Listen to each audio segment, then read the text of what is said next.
À tous pour ce cinquième webinaire de Corae. Donc, je vais faire une présentation très rapide pour laisser tout le temps à la présentation et à la discussion. Alors, Guillaume, est-ce que tu peux mettre la présentation? OK. Alors, il faut que je trouve les... c'est toi qui commandes là ou je peux également faire passer les diapos? Ah oui, c'est bon, là je vois les... très bien. Bon, donc Corae, c'est pour consultation sur la recherche pour l'agriculture, l'alimentation et l'environnement en Occitanie. Et l'objectif, c'est de partager les visions de façon à améliorer l'efficacité de la réponse de la recherche, du développement et de l'innovation aux grands enjeux de l'agriculture en Occitanie. C'est porté par INRAE, la Chambre régionale d'agriculture, avec l'appui de la plupart des acteurs intéressés. C'est quelque chose qui est original, c'est basé sur la délibération publique et donc sur le pari de l'intelligence collective en associant l'ensemble des acteurs qui sont concernés par ce problème. Donc c'est porté par INRAE et par la Chambre régionale d'agriculture, mais pour l'ensemble des acteurs concernés. Il s'agit de partager des visions sur les enjeux, d'établir collectivement des priorités et d'aider à formuler des nouvelles directions pour la recherche-développement, sachant que Corae est vraiment une opération tournée vers l'impact. Ce qu'on cherche, c'est avoir des effets sur les orientations en termes de recherche, développement et d'innovation, et une plus forte mobilisation autour de ces questions, compte tenu de l'importance des problèmes, des enjeux pour l'agriculture, l'alimentation et l'environnement en Occitanie. Ces webinaires dont nous sommes au numéro 5 sont conçus pour amener des éléments de base. C'est une espèce de mise à niveau de l'ensemble des participants. On les fait sur un format qui est très resserré, avec des spécialistes auxquels on impose un exercice très difficile, c'est de donner le socle de connaissances dans un temps très limité. Donc, merci beaucoup à Bruno Lyon, qui est directeur du GIP, Groupement d'intérêt public LIA, Lien Innovation Agroécologie, et à Pierre Goulard, qui est responsable du service agroécologie à la Chambre régionale d'agriculture. Merci à eux d'avoir accepté d'intervenir sur le thème d'aujourd'hui, qu'on a intitulé Pesticides, produits phytosanitaires, une question systémique. Vous voyez que le titre illustre la tension qu'on a autour de ce sujet. Nul n'est besoin de rappeler l'actualité brûlante. Aujourd'hui se déroulait un débat à l'Assemblée nationale sur la loi dite du plomb, et Bruno Lyon me rappelait que le journal Le Monde titrait le débat à l'Assemblée nationale n'a pas permis de dépasser les clivages sur ces questions. L'objectif, c'est pas forcément de dépasser les clivages, mais c'est d'apporter un éclairage original sur une question complexe. Et Corae ne vise pas forcément à produire un accord, mais vise à mieux comprendre les désaccords à partir d'un partage du socle de connaissances. Voilà, sans transition, comme on dit au poste, je passe la parole à Bruno, qui sera le premier intervenant, et son intervention sera suivie par celle de Pierre. Je pense qu'on ne fera pas de discussion entre les deux, parce que les deux présentations étaient conçues, et merci encore à eux, par Bruno et par Pierre, comme deux interventions vraiment complémentaires. Voilà. Bruno, à toi. Eh bien, merci Pierre-Benoît, bonsoir tout le monde. Donc je vais vous faire une présentation qui est très rapide, et j'espère qu'elle vous apportera quelques éclairages. Donc je vais intituler un sujet clivant, porteur d'une grande complexité. Donc au préalable, j'utilise beaucoup de visuels. Je me suis servi de l'IA pour la plupart. Il y a pas mal d'imperfections, mais plutôt que de passer beaucoup de temps et de consommer beaucoup d'énergie à avoir des visuels parfaits, je les ai laissés quand elles ne nuisaient pas au sens de l'image, quoi. Donc, cherchez pas dans les détails des images. Si vous prenez le PPT après, il y a des choses discutables. Voilà. Donc, pour commencer, ce sujet sur produits phytosanitaires, pesticides, c'est important de bien comprendre qu'il est très clivant. Voilà. Et que le clivage, on le retrouve dans les mots et dans tous les imaginaires et les concepts qu'on a derrière les mots. Il y a des gens qui vont parler de produits phytosanitaires. Donc ceux-là, ils parlent de l'agriculture, de sa performance, de technicité, de sécurisation des productions. Donc on a un champ sémantique en fait professionnel autour de la maîtrise des systèmes de production agricole. Et puis il y a les gens qui parlent de pesticides. Et souvent, quand on parle de pesticides, on parle beaucoup plus de dangers, de toxicité, d'impact, de cancer, de contamination des eaux, de perte de la biodiversité. Donc, on parle de choses qui sont les mêmes, mais avec des environnements d'imaginaire, de concepts, d'attentes qui sont totalement différents. Ce clivage, on le retrouve aussi dans des visions de l'agriculture qui souvent s'opposent un peu de la même façon en parallèle. C'est-à-dire que beaucoup de gens ont des attentes ou des images de ce que devrait être l'agriculture un peu idéale. Et donc, d'un côté, on a des gens qui pensent que l'agriculture doit être de l'agriculture biologique ou agroécologique, qu'elle doit être plutôt en circuit court, qu'elle doit respecter les écosystèmes, la biodiversité. Donc, on aimerait bien une agriculture comme ça, souvent. Et à côté de ça, il y a aussi tout un monde, et notamment un monde professionnel, qui lui voit l'agriculture comme un secteur d'activité avec ses enjeux de marché, de compétitivité, son lien avec les systèmes agro-industriels, etc. Et donc, c'est un autre imaginaire aussi, et c'est une autre vision du même métier.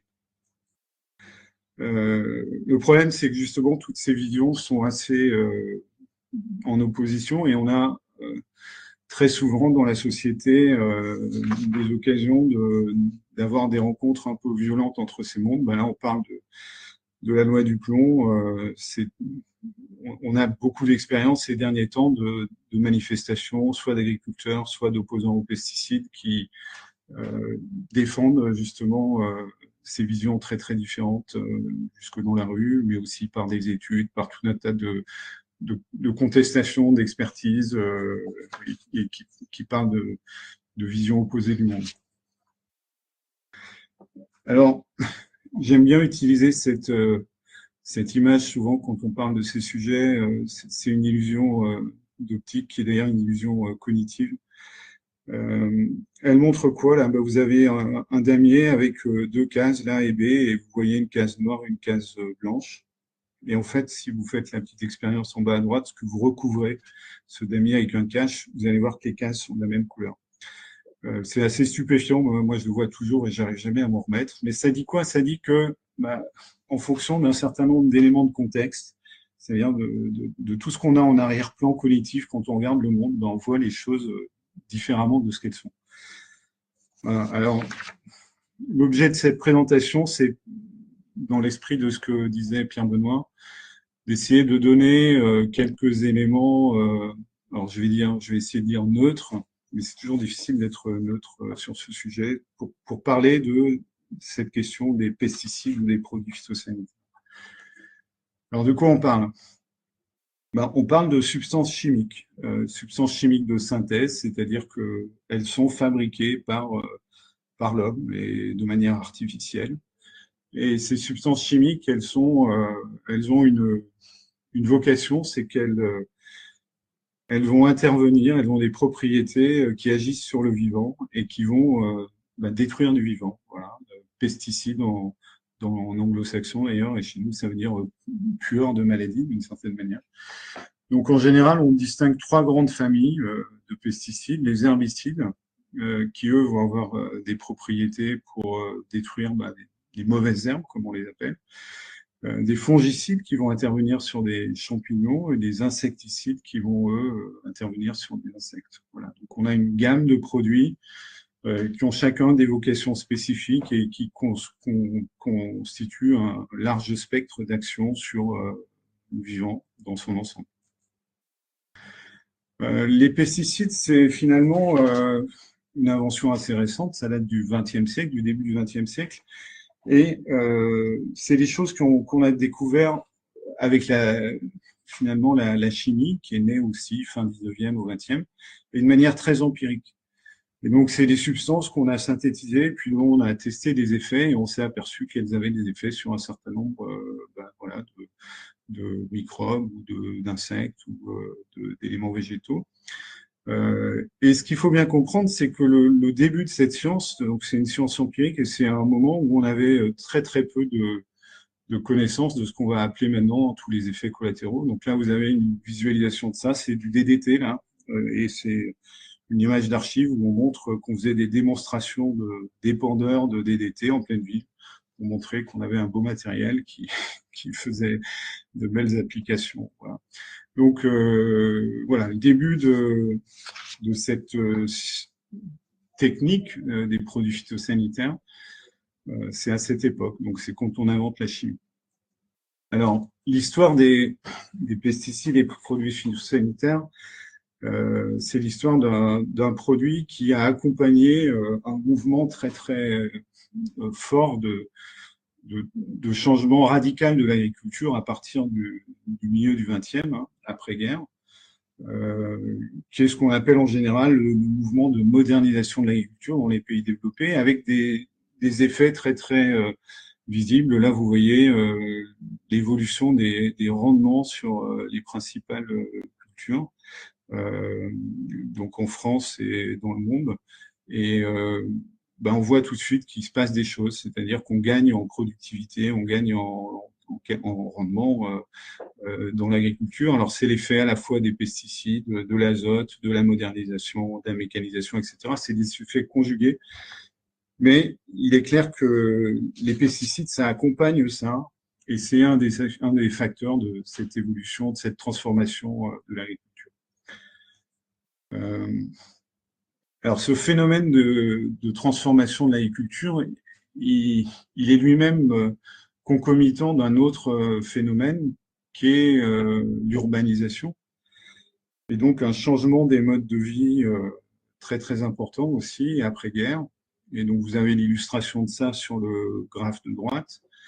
Vous voyez l'évolution de la population en France à partir des années 40, donc l'augmentation de la population et l'évolution de la répartition entre les gens qui sont dans des unités urbaines et les gens en unités rurales. Et donc on voit le mouvement, enfin qui est bien connu, qu'on peut appeler d'exode rural, mais en tout cas de concentration dans les villes de la population.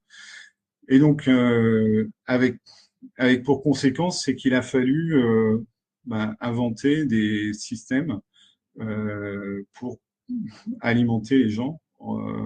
Et donc, on a inventé la distribution, la grande distribution, et tout un tas de choses qui sont connectées à ça, et notamment le besoin de pouvoir avoir des produits en masse qui sont standardisés, qui sont sécurisés, à bas coût, etc. Et donc, cette évolution du rapport à l'alimentation, c'est aussi en grande partie le fait de moyens de production qui ont évolué, et les pesticides ont joué pour beaucoup là-dedans, dans la standardisation et la sécurisation à la fois des rendements et de la qualité sanitaire des produits. Donc voilà, il faut retenir que c'est cette transformation massive des sociétés qui est à la fois accompagnée et permise par ces innovations technologiques que sont entre autres les produits phytosanitaires. Une des conséquences de ça, c'est que ces produits deviennent des produits commerciaux en fait, et puis il y a des opérateurs qui deviennent des champions de la chimie, et donc qui ont une partie de leur activité qui est dédiée à la fabrication, l'invention de ces substances et à leur commercialisation. C'est des noms qu'on connaît, et selon si vous êtes à droite ou à gauche du premier schéma que j'ai montré, vous avez une opinion très très différente de ces opérateurs. Rappelons aussi que ce sont souvent des opérateurs qui sont sur certes la chimie, mais aussi sur les semences, et donc qui ont le contrôle assez large en fait sur l'agriculture. Donc, et là on parle bien de l'agriculture, on va dire conventionnelle, liée à des systèmes d'industrialisation aussi de l'agroalimentaire. Voilà, donc ça c'est ce qui se passe au XXe siècle. Et puis arrive un moment où on a parlé de la chimie, qui est cette science naissante au début du XXe, mais il y a une autre science qui aussi se développe, c'est toutes les sciences, on va dire, de la biologie moderne. Et avec ces sciences de la biologie des écosystèmes, on commence à découvrir progressivement que ces substances n'ont pas que des effets, des mono-effets sur leur cible en fait, mais qu'elles se diffusent de manière assez large dans l'environnement et on commence à documenter des atteintes aux vivants sous beaucoup de formes. Et donc, on commence à comprendre que derrière beaucoup de ces produits, il y a des risques qu'on n'avait peut-être pas anticipés finalement. Et ça, c'est assez tardif en fait. On se rappelle que l'ADN, c'est au milieu du siècle, en fait, du XXe siècle. Donc, avant ça, on connaissait qu'il y avait beaucoup de choses qu'on connaissait pas sur le fonctionnement du vivant. Donc, c'est plutôt dans les années 60-70 qu'on commence à développer ces connaissances. Du coup, arrive la question de comment on gère cette situation où on s'est lancé dans finalement une économie de la chimie liée à une économie de l'agriculture qui s'industrialise et avec ses effets collatéraux. Alors, dans cette période, les années 70, 80, 90, on commence à produire du droit. Le droit aussi sur les phytos, il n'est pas si vieux que ça. Hein. Vous voyez les quelques dates, 91, 2009, on a les principaux textes. Et donc en Europe, on a des procédures sur l'homologation des substances actives, qui sont des procédures européennes, et puis des procédures nationales sur la mise en marché des produits. Donc on crée du droit qui oblige les sociétés qui produisent ces produits à tout un tas d'études préalables sur leurs impacts, etc., etc.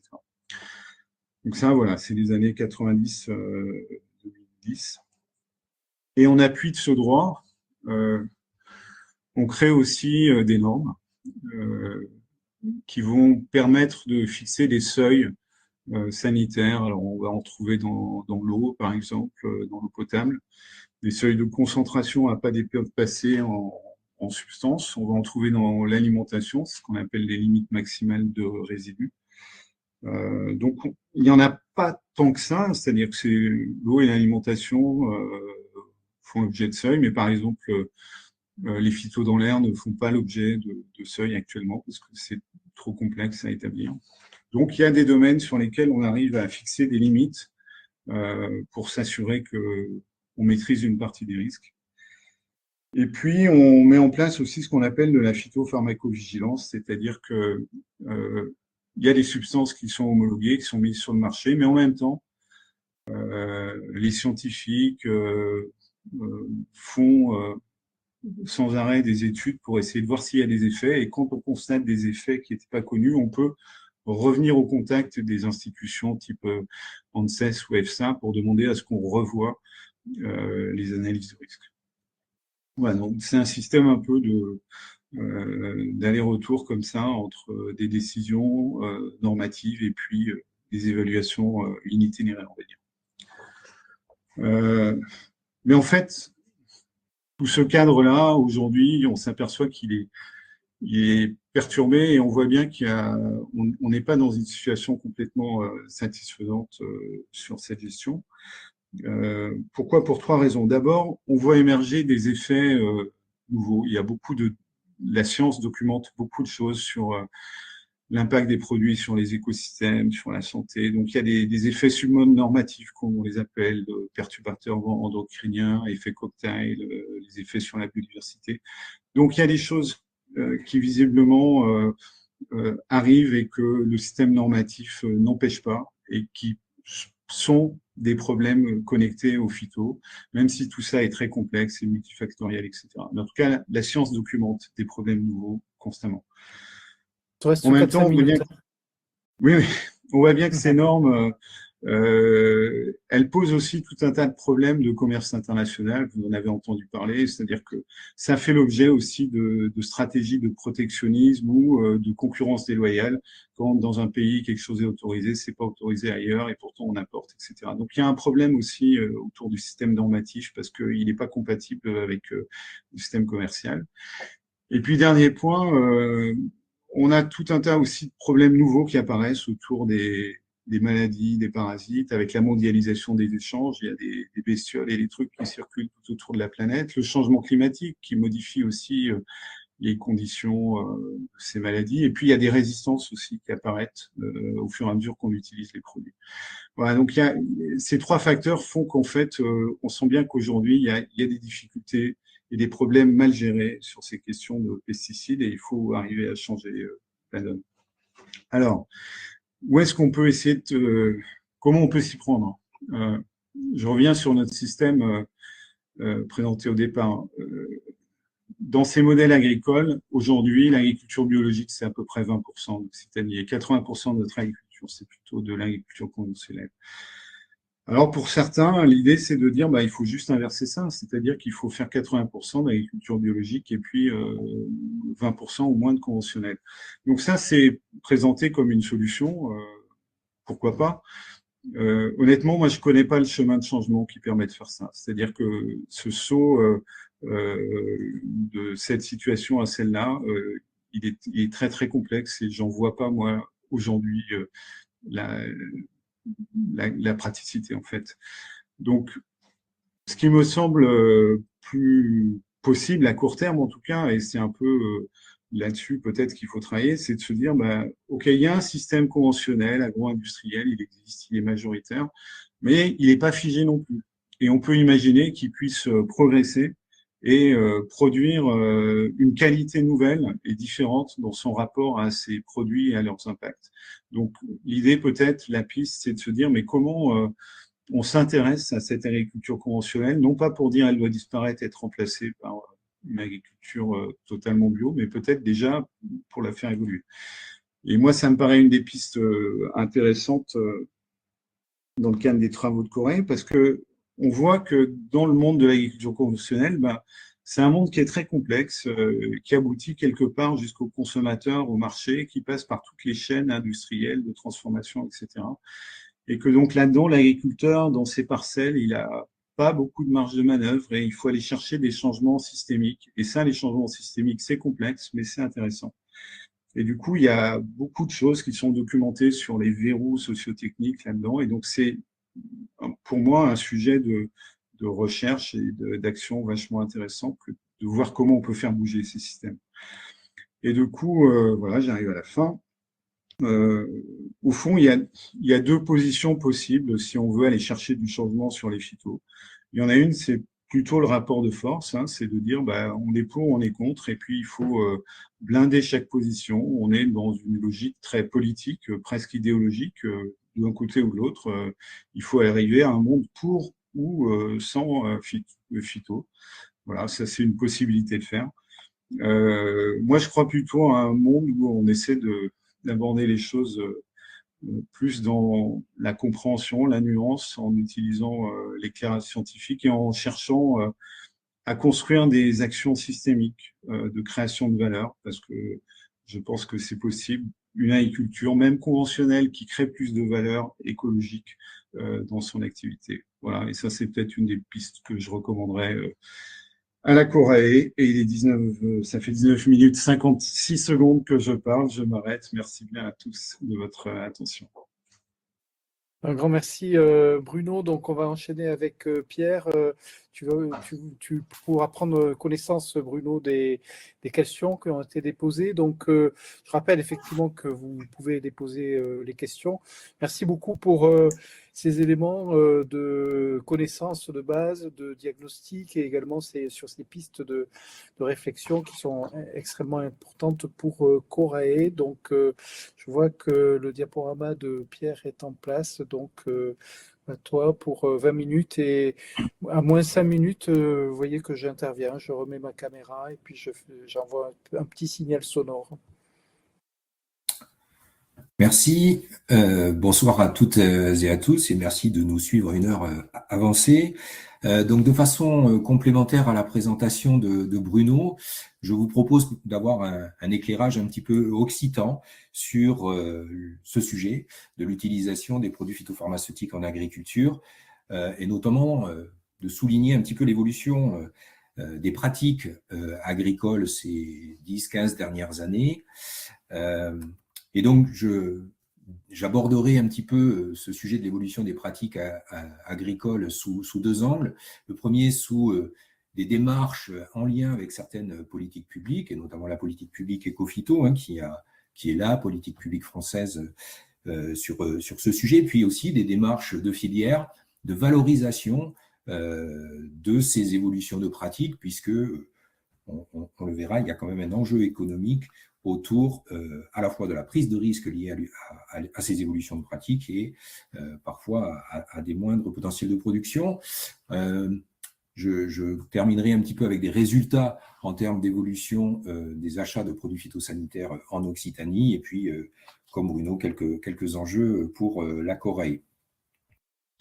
Du coup, quelques éléments pour la politique publique éco-phyto, donc qui est issu des échanges du Grenelle de l'environnement en 2007, donc une politique publique qui visait donc la réduction de l'utilisation des produits phyto de moins 50% en 10 ans.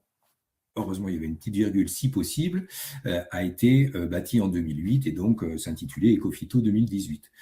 Ce qui est important aussi dans ce contexte réglementaire, c'est de noter qu'en 2009, une directive européenne, la directive Sud, visait donc la réduction des impacts des produits phytosanitaires pour l'ensemble des États membres. Et donc, du coup, l'État français a posé le plan éco-phyto comme la politique publique nationale répondant à cette directive. Donc, s'en sont succédés plusieurs plans éco-phyto, un plan éco-phyto 2, 2+, et aujourd'hui, nous sommes donc sur une stratégie éco-phyto 2030. Alors, c'est intéressant de noter le changement de vocabulaire en place d'un plan à une stratégie, c'est-à-dire que on veut aussi englober plusieurs dispositifs, notamment financiers, pour accompagner cette politique publique. Historiquement, elle était financée par la redevance pollution diffuse, qui est une taxe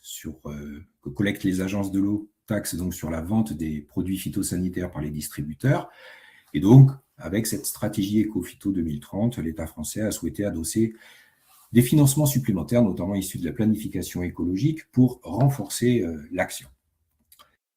Alors, si on zoome un peu plus et si on se place un petit peu dans la peau d'un agriculteur occitan, quels sont les dispositifs notamment issus d'Éco-Phyto, auxquels il peut avoir accès pour s'engager vers cette voie de moindre usage des produits phytosanitaires. Déjà, le premier point, c'est de dire qu'un agriculteur qui utilise des produits phytopharmaceutiques, il doit détenir un certificat à son usage. Ça s'appelle le Certiphyto, qui a une validité de 5 ans, et l'agriculteur, donc tous les 5 ans, doit renouveler ce précieux sésame, et pour cela, il doit faire une formation qui le sensibilise aux risques et impacts liés à l'utilisation des produits phytosanitaires pour l'environnement, pour sa santé, pour celle des riverains de parcelles qu'il exploite, et aussi des méthodes alternatives à l'utilisation des produits phytosanitaires. Donc, premier élément, ce certificat. Le deuxième, c'est l'ensemble de dispositifs qui permettent à l'agriculteur de se ressourcer ou de se faire accompagner pour engager une transition. Alors, vous avez sur la gauche là, les petits agriculteurs qui évoquent des groupes, des collectifs d'agriculteurs, notamment les groupes défis, les groupes 30 000, qui sont en fait des collectifs d'agriculteurs qui se fédèrent par filière et autour de thématiques liées à l'utilisation des produits phytosanitaires et sur lesquels ils veulent évoluer. Et donc, ils sont accompagnés par un conseiller alloué à mi-temps pour les fermes des filles, à 25% pour les groupes 30 000, pour les aider donc à travailler sur l'évolution de leur système de culture. Rappelez donc, ce sont bien des agriculteurs qui s'engagent volontairement dans ces dispositifs. Après, un agriculteur, il peut avoir aussi un appui pour des aides aux investissements, parce que ces évolutions pratiques peuvent nécessiter, par exemple, l'achat d'une herséterie, si on veut réduire l'usage des herbicides. Et puis, il peut, j'y reviendrai un peu plus en détail tout à l'heure, avoir à disposition pour se ressourcer des vidéos, des fiches techniques qui lui permettent de voir comment des agriculteurs semblables ont pu faire évoluer leurs pratiques. Autre élément important et indispensable, c'est des résultats de l'expérimentation. Donc là, il y a plusieurs dispositifs qui existent, soit dans le cadre du plan Éco-Phyto avec les dispositifs Défi XP, soit plus récemment, par exemple, on peut citer le PARSADA, un plan visant l'anticipation du retrait de certaines substances actives qui est financé par les crédits de la planification écologique et qui a permis là, de nourrir beaucoup de projets sur les différentes filières. Et puis enfin, pour l'accompagner à gérer la situation sanitaire de ces cultures en cours de campagne, l'agriculteur peut avoir à sa disposition des informations sur la situation sanitaire des cultures via le bulletin de santé du végétal. Donc vous voyez un ensemble de dispositifs quand même construits dans chacune des régions, et là en Occitanie en l'occurrence, à disposition des agriculteurs pour engager dans cette phase de transition.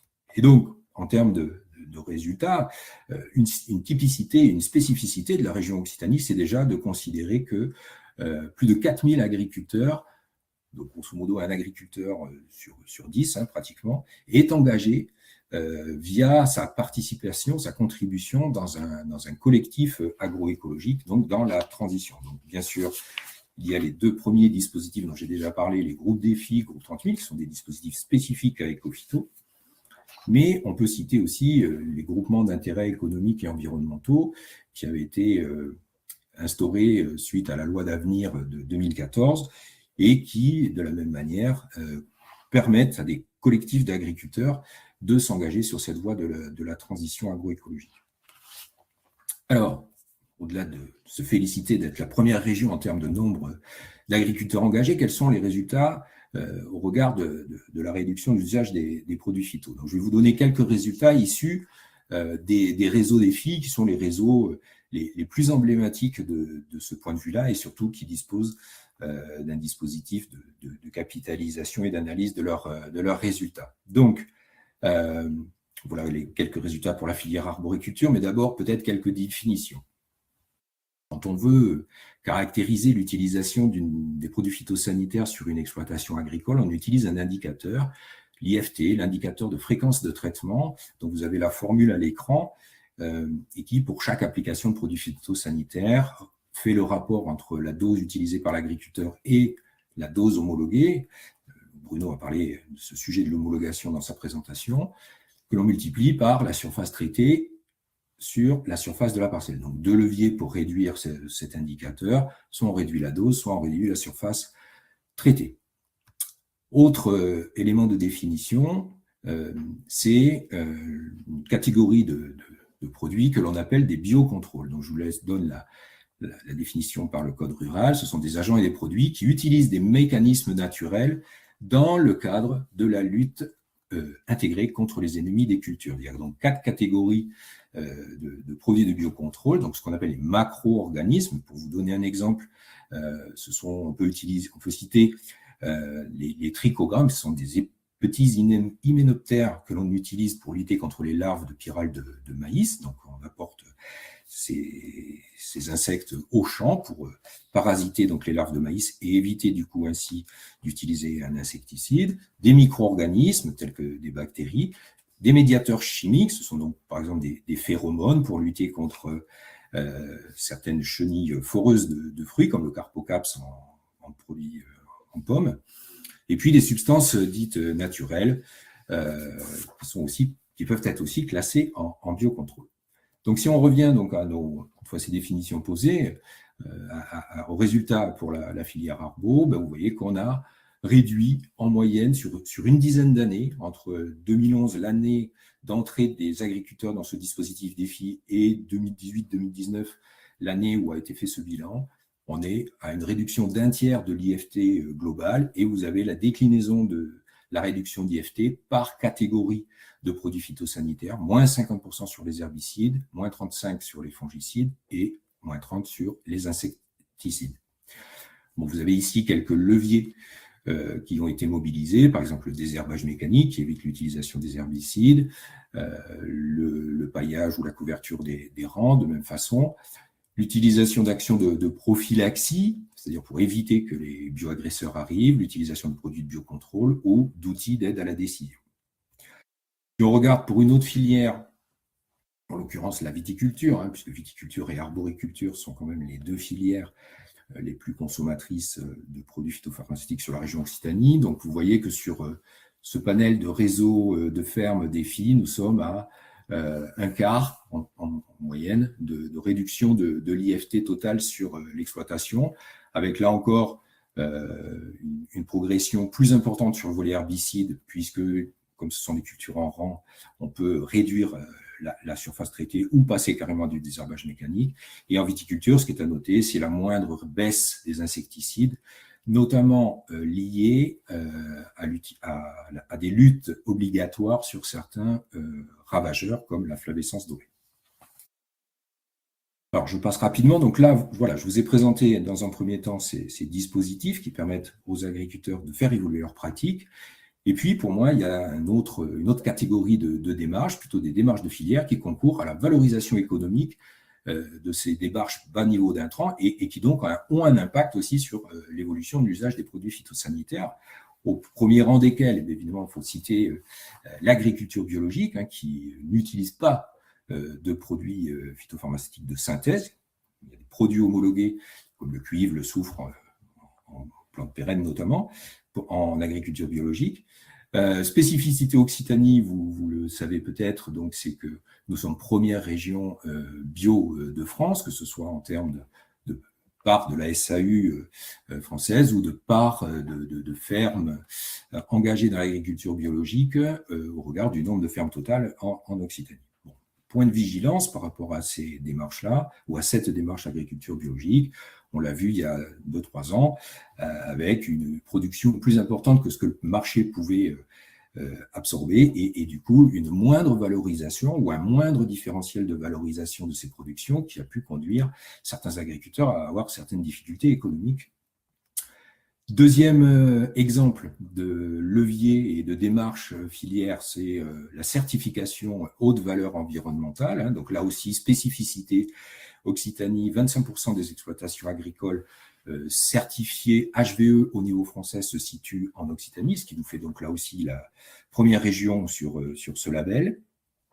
Donc sur cette certification haute valeur environnementale, sur les 4 indicateurs sur lesquels les agriculteurs doivent obtenir des points en faisant évoluer leurs pratiques, il y a le sujet donc de la stratégie phyto et donc par exemple les produits CMR les plus impactants pour la santé, on va dire, cancérigènes, mutagènes, reprotoxiques, sont interdits d'usage pour toute exploitation HVE. Donc il y a là aussi un ensemble de critères sur lesquels les agriculteurs doivent faire évoluer leurs pratiques pour être certifiés HVE. Et puis dernier exemple, c'est un exemple de label plus récent que l'on voit apparaître des fois dans les linéaires quand on fait nos courses. Ça peut être ce type de label qui atteste l'absence de résidus de pesticides dans le produit final et qui peut permettre une valorisation. Et donc ce label, par exemple, peut être utilisé par des entreprises de la région, comme Blue Whale sur la filière pomme, pour attester d'une absence de résidus dans le produit final. À titre d'exemple, plus de 228 substances actives sont analysées. Et donc, dès lors qu'on est en dessous des limites de quantification, on considère que le produit répond à ce label. Donc voilà pour moi un petit peu à la fois des démarches liées aux politiques publiques, des démarches de filière qui concourent à l'évolution des pratiques. Maintenant, ce qui nous paraît important, c'est qu'il y a un véritable enjeu à capitaliser, diffuser, transférer les résultats, qu'ils soient issus de démarches de filière ou de dispositifs environnementaux. Et pour ça, en Occitanie, on a un dispositif un petit peu original et je vous propose de le visionner. De nos jours, les agriculteurs font face à de multiples difficultés, comme les perturbations climatiques ou les variations des prix. Ils sont donc obligés de faire évoluer leurs pratiques. Certains d'entre eux innovent tous les jours pour améliorer leur méthode de travail, pour s'adapter aux conditions économiques, ainsi que pour préserver leurs exploitations et l'environnement, s'inscrivant ainsi dans la transition agroécologique. Cependant, la mise en place de nouvelles techniques peut être difficile, voire même risquée. C'est pour cela que les chambres d'agriculture d'Occitanie et leurs partenaires ont initié Aglaé, les agriculteurs qui partagent leurs pratiques agroécologiques. L'objectif de ce projet est de favoriser l'échange et la diffusion de pratiques innovantes, sûres, testées et approuvées. Comment ça marche? Pour commencer, les conseillers agricoles, qui travaillent au quotidien auprès des agriculteurs ou de collectifs d'agriculteurs, vont observer et repérer des pratiques agroécologiques qui fonctionnent au sein des exploitations. Un comité d'experts se réunit ensuite pour discuter et évaluer ces pratiques. Sont-elles risquées? D'où vient leur réussite et quelles en sont les clés? Comment les généraliser? Une fois validées par le comité d'experts, ces pratiques sont publiées par les partenaires du réseau Aglaé sous forme de fiches ou de vidéos dans lesquelles les agriculteurs partagent leurs solutions et expliquent leurs techniques. Ces témoignages sont ensuite diffusés aux autres agriculteurs afin de les accompagner dans l'évolution de leurs pratiques. Aglaé valorise les innovations des agriculteurs et permet à une multitude d'acteurs d'échanger sur l'agroécologie. Notre but, améliorer les pratiques de tous. Vous aussi, découvrez ces témoignages et rejoignez-nous.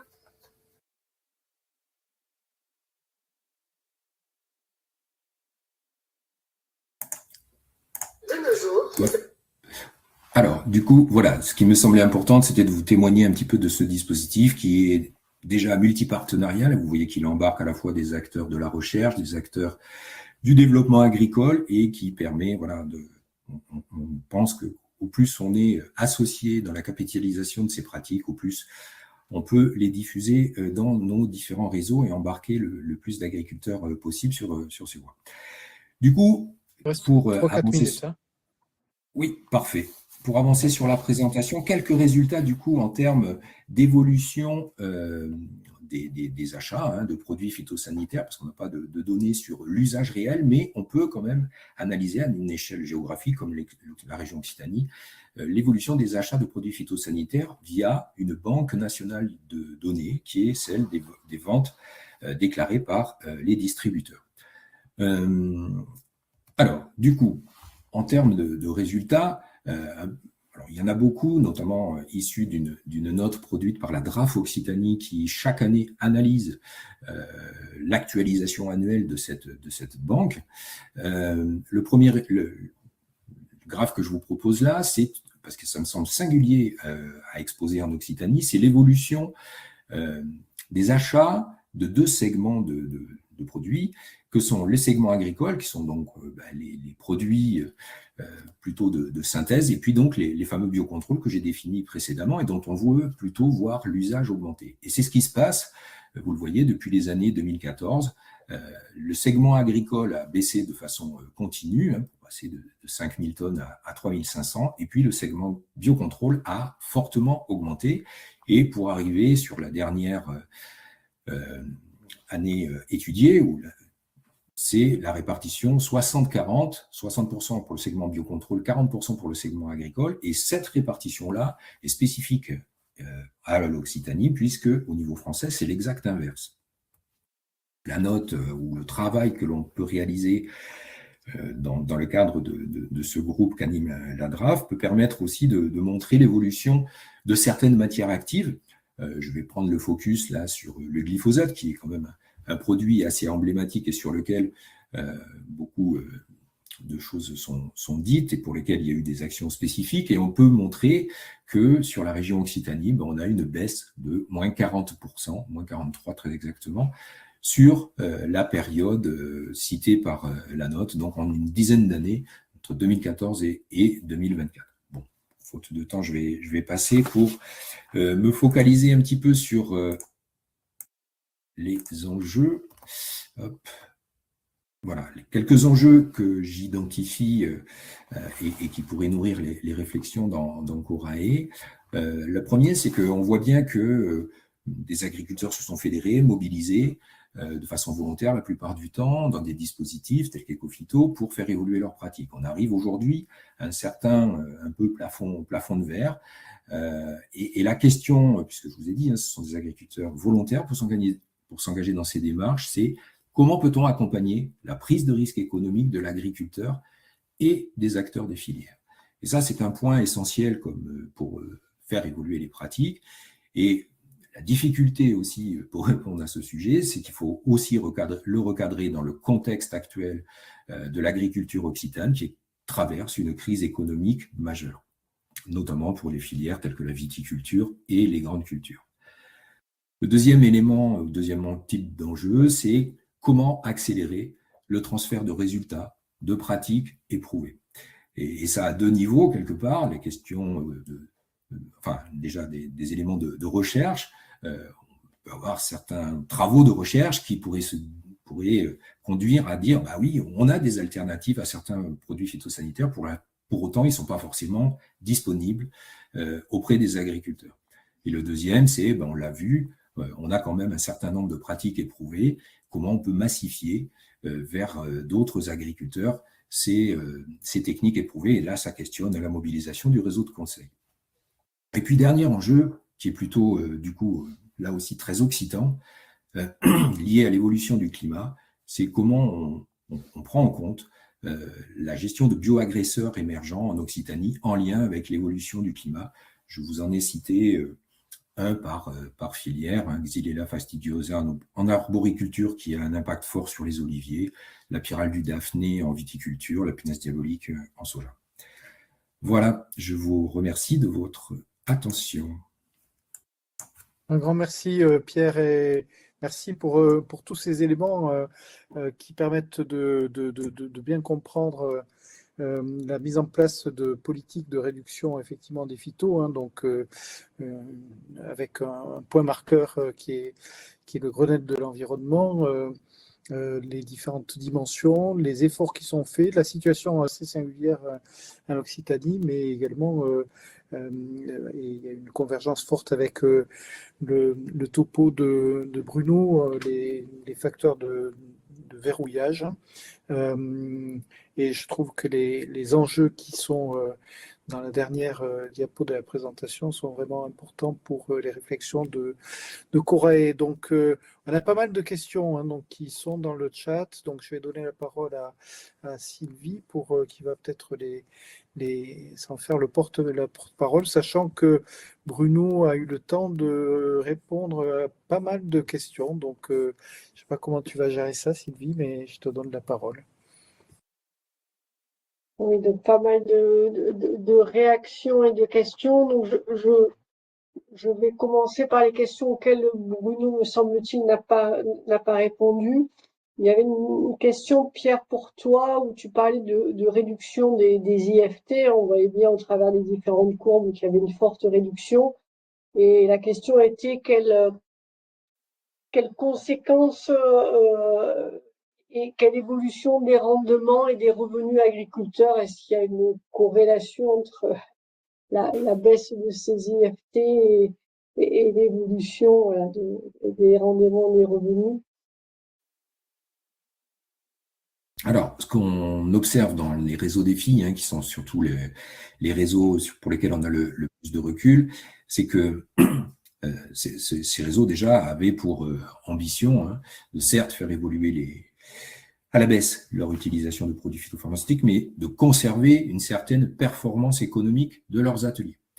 Alors, soit ça se traduit par un maintien du rendement, soit ça se traduit par une évolution de culture, mais on n'a pas identifié de baisse de rendement par rapport à une réduction d'utilisation de phyto, sauf qu'on a une prise de risque plus forte, puisqu'on est dans des stratégies d'assurance moins fortes, et voilà, il y a une prise de risque liée à une impasse sur un traitement parce qu'on considère que l'année peut le permettre. Bon, ben, si on fait un pari à un moment donné, si le climat évolue, et le pari peut s'avérer perdant.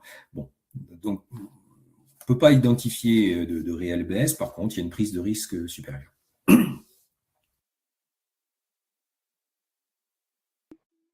Merci Pierre. Autre réaction concernant la multiplication des certifications en disant est-ce que le consommateur arrive à s'y retrouver, ne risque-t-il pas d'être perdu? C'est une très bonne question. Je pense qu'on en est. Enfin, je ne sais pas si la question s'adresse à moi d'ailleurs. On a des différents. L'agriculture biologique est un signe officiel de qualité, par exemple. Donc, ça témoigne le consommateur est garant d'un certain nombre d'éléments tracés par le cahier des charges, comme l'absence d'utilisation de produits de synthèse. Pour autant, d'autres produits peuvent être utilisés, comme je l'ai dit. Et puis après, sur d'autres labels, c'est des démarches de marque qui garantissent à un moment donné certaines choses comme l'absence de résidus de produits phytosanitaires dans le produit final. Oui, on peut rajouter sur ce point-là, c'est vrai que c'est très difficile en fait de construire une stratégie commerciale sur je fais moins 20% ou moins 40% de phyto. En fait, ça marche pas parce que on voit soit le bio, ça marche parce que là les gens savent que le produit est exempt de substances chimiques. Mais tous les autres labels intermédiaires, si on essayait de dire, ah bah tiens, on a fait du moins 50% phyto, ça veut dire qu'il en reste toujours 50%, quoi. Et ça, c'est très difficile à valoriser auprès du consommateur, quoi.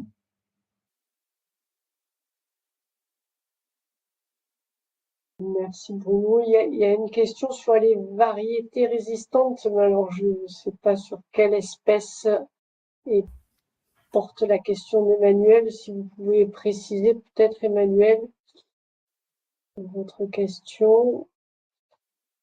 Nils, peut-être que j'ai raté des questions auxquelles Bruno n'aurait pas répondu. Non, j'avais regardé au fur et à mesure. Sylvie, il me semble pas. Si quelqu'un se sent frustré, n'hésitez pas à revenir un tout petit peu. On est en train de regarder. Ouais, sur la question- résistance, pardon, sur la résistance aux maladies, hein, Emmanuel cite la vigne et effectivement, actuellement sortent de la recherche des variétés ou des cépages qui sont tolérants au mildiou et à l'oïdium. Hein. Alors, il y a une grosse question en fait sur la qualité en vinification de ces nouveaux cépages. Juste pour répondre à la question de Monsieur Sorel là, sur pourquoi lors des AMM des produits, on ne peut pas élargir la recherche des incidences globales. Euh, En fait, je pense que on revient à cette question du droit. Hein. Actuellement, le droit qui définit le cadre technique de l'évaluation des produits, c'est des textes qui ont été négociés à un moment donné et mis en place et qui reposent sur des protocoles. Et donc, tout ça, ça peut bien sûr changer. Mais il faut construire ce nouveau droit et il faut que les pays soient d'accord. Il y a beaucoup de gens à mettre d'accord en fait pour ça. Et il faut aussi apporter une science consolidée pour permettre de procéduraliser les choses. Bon, il y a des discussions en cours autour de ces questions, mais ça bouge pas aussi facilement que ça, quoi. Donc sûrement ça va progresser. Mais ces progrès sont des négociations longues et complexes.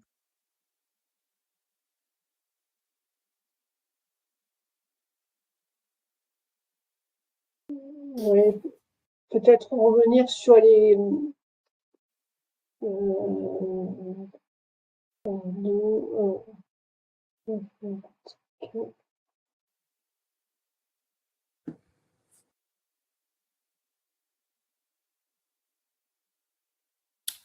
crois que Sylvie a des problèmes de connexion.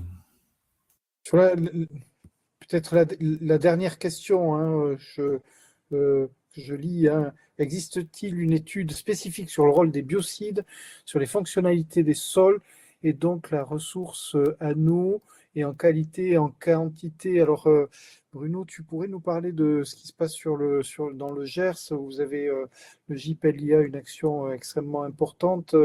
Alors, c'est pas directement sur les sols, mais il y a quand même cette question, hein.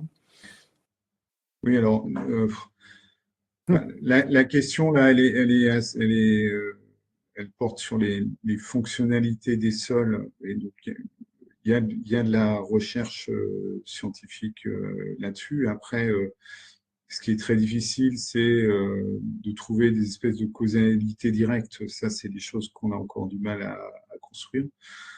Donc, nous, dans le travail que tu évoques, on travaille sur des bassins, sur essayer d'identifier au moins les substances utilisées, les substances qu'on trouve dans l'eau et d'essayer de voir si on peut, en agissant sur les substances utilisées, avoir des effets sur ce qu'on retrouve dans l'eau. Donc, on n'est pas du tout nous, dans des modélisations de ce qui se passe entre l'usage et puis le cours d'eau ou le point de captage.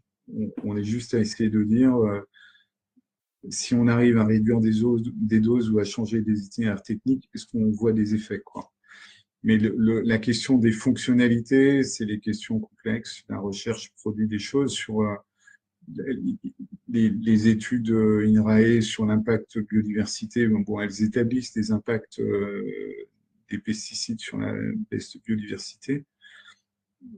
Ce qui est difficile à dire, c'est telle substance a tel effet, quoi. Voilà, à tel endroit. Ça, c'est plus complexe. On peut peut-être citer, Pierre Benoît, pour cette question, l'étude importante pilotée par INRAE sur le bassin Adour-Garonne, Bagage et aujourd'hui Baguera, donc qui est une étude qui vise à étudier comment, via notamment différentes modalités de travail du sol, les transferts s'opèrent et aussi les dégradations s'opèrent de certains produits. Merci Pierre. Sylvie est de retour. Sylvie, on t'avait un peu perdu. Ouais, j'ai un problème de connexion. Pour moi, je vois plus d'autres questions. Sachant que, bon, je vois qu'on arrive au bout de la séquence et pour les autres webinaires, vous pouvez continuer à poser vos questions et on y répondra. Voilà, on s'engage à y répondre via la plateforme où vous retrouverez l'enregistrement de ce webinaire ainsi que les supports.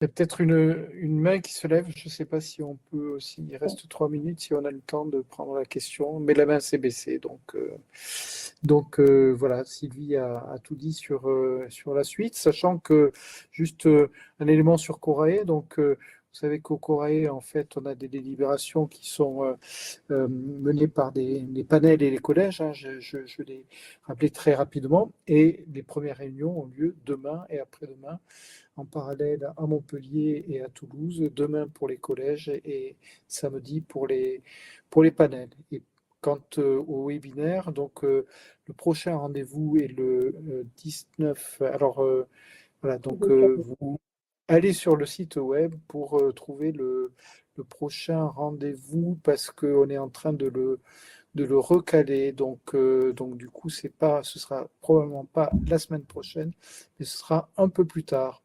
Voilà, merci pour votre présence et puis donc à très bientôt pour la suite.